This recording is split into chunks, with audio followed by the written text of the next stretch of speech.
வணக்கம். இந்த வீடியோவில் எக்ஸல் டேபிள் யூஸ் பண்ணி எப்படி டேட்டாவை சம்மரைஸ் பண்ணுறது அப்படின்னு சொல்லிட்டு பார்க்க போகிறோம். இங்கே பார்த்தீங்கன்னா எனக்கு வந்து இயர், குவார்ட்டர், மந்த், சேல்ஸ் அப்படின்ற காலம் இருக்குது. இதில் வந்து காலத்தில் வந்து இயரோட ரோஸ் இருக்குது. 2015 இயரோட 2016 இயரோட ரோஸ்லாம் இருக்குது. சரி, இப்போது இதை வந்து நான் டேபிளை யூஸ் பண்ணி டேட்டாவை சம்மரைஸ் பண்ணணும்னு நினைக்கிறேன். அதனால் நான் என்ன பண்ணுறேன், எதனா ஒரு செல்லை நீங்கள் செலக்ட் பண்ணிக்கோங்க. எதனா ஒரு செல்லை செலக்ட் பண்ணிவிட்டு இங்கே கண்ட்ரோல்-T ப்ரெஸ் பண்ணுங்கள். கண்ட்ரோல்-T ப்ரெஸ் பண்ண உடனே பார்த்தீங்கன்னா உங்களுக்கு இங்கே டேபிள் ரேஞ்சு வந்து செலக்ட் ஆகும். நம்ம டேட்டா ஃபுல்லாக செலக்ட் ஆகிருக்கா அப்படின்னு தெரிஞ்சுக்கிறதுக்கு ஃபஸ்ட்டே நீங்கள் பாருங்கள் மொத்தம் எத்தனை ரோ இருக்குது. 25 ரோ இருக்குது மொத்தம். சரி, அதனால் கண்ட்ரோல்-T நான் திருப்பி கொடுக்குறேன். இங்கே பாருங்கள் 25ன்னு வருதா பாருங்கள். 1லேருந்து 25 வரைக்கும் செலக்ட் ஆகிருக்கு. அப்போ டேட்டா ரேஞ்சு நம்மளது எல்லா டேட்டா ரேஞ்சுமே செலக்ட் ஆகிருக்கு. அது மட்டும் இல்லாமல் நம்ம டேட்டாவில் ஹெட்டர் இருக்கா அப்படின்னு கேட்குது. மை டேபிள் ஆஸ் ஹெட்டர்ஸ், இது டிக் அடிச்சிருந்தா இந்த இயர், குவார்ட்டர், மந்த், சேல்ஸ் அப்படின்றத ஹெட்டராக எடுத்துக்கும். சரி, இல்லைனாக்கா நம்ம இந்த நம்மளது ஹெட்டரே கிடையாது அப்படின்னா இந்த டிக்கை எடுத்துடலாம். இப்போ ஹெட்டர் இருக்கிறதுனால இந்த டிக்கை நான் அப்படியே விட்டுறேன். அப்படியே ஓகே கொடுக்குறேன். பாருங்கள், உடனே நம்மளுக்கு வந்து இந்த டேபிள் வந்து க்ரியேட் ஆகிடுச்சு. அது மட்டும் இல்லாமல் நம்மளுக்கு வந்து டேட்டா சம்மரைஸ் ஆகிருக்கு.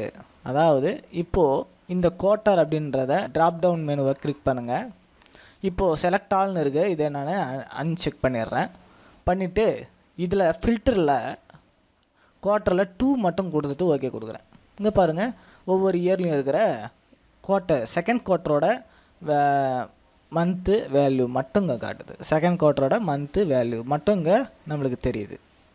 சரி, இப்போது அது மட்டும் இல்லாமல் இங்கே வந்து பார்த்திங்கன்னா டோட்டல் ரோ இங்கே மேலே பாருங்கள் டிசைன் ஒரு டேப் வந்திருக்கும். இந்த டிசைன் டேப்பில் போய்ட்டு டோட்டல் ரோ அப்படின்னு ஒரு ஆப்ஷன் இருக்குது. இந்த டோட்டல் ரோ அப்படின்ற ஆப்ஷனை டிக் அடிங்க.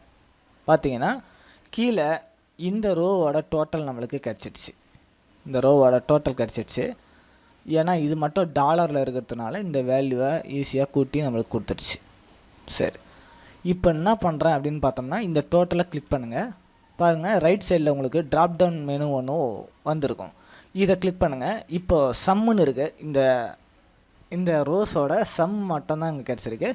இப்போ இது மினிமம் வேல்யூ என்ன, மேக்ஸிமம் வேல்யூ என்ன அப்படின்னு கொடுத்து இங்கே இருந்தே தெரிஞ்சுக்கலாம். அது மட்டும் இல்லாமல் இதனோட ஆவரேஜ் என்னன்னு தெரிஞ்சுக்கலாம். அது மட்டும் இல்லாமல் இதனோட இந்த டேட்டா ஸ்டைலோட நம்ம கலர்ஸையும் இங்கேருந்து சேஞ்ச் பண்ணிக்க முடியும். இதில் எந்த கலர் வேண்டும்னாலும் நம்ம செலக்ட் பண்ணிவிட்டு அப்படியே கிளிக் பண்ணோம் அப்படின்னாக்கா அந்த கலர்ஸ் வந்து அப்ளை ஆகிடும். அந்த டேட்டா கண்டிஷனல் ஃபார்மேட் அப்ளை ஆகிடும். அது மட்டும் இல்லாமல் இங்கே பாருங்கள், இந்த டேபிளுக்குன்னு ஒரு நேம் வந்திருக்குங்க. இந்த டேபிளோட நேம் இதுமாரி எத்தனை டேபிள் வேணாலும் க்ரியேட் பண்ணிக்கலாம். அந்த டேபிளுக்கு தனியாக ஒரு நேம் கொடுத்துக்க முடியும்.